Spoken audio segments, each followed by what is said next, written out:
So, ayan, habang naghahain ako, nangiinis na naman yung bulinggit na yun. Wala talagang ginawa kundi mang-inis. Gusto niya makawala si... Gusto niya makawala si si Bududod kasi kalaro niya. Mamaya ko napakawalan kasi nag-aaway pagkakain. So, ayan, ito naman ang kanilang pagkain ngayon. Dog food na may corned beef. So, ayan. Pinakulaan ko lang yung corned beef na nasa lata. Argentina, baka naman. So, ayan. Imasin na natin. Para humalo yung flavor dun sa ano. So, wala yung asin. Wala yung kahit anong dagdag na spices or kung ano man.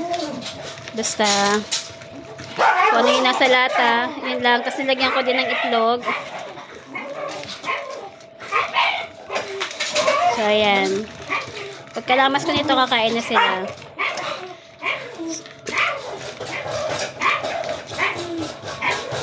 So, ayan. Excited na sila kasi naamin nila yung corned beef.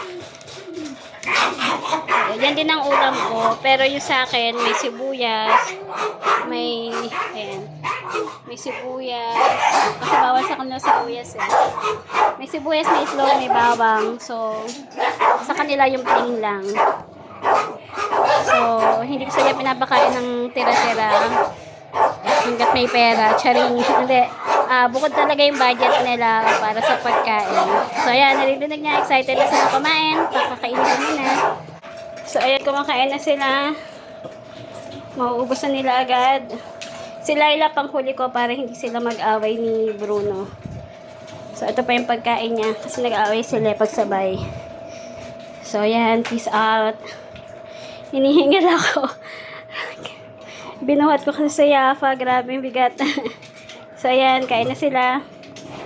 Sana nakakain na rin ang mga alaga nyo ngayong gabi. Peace out. Bye.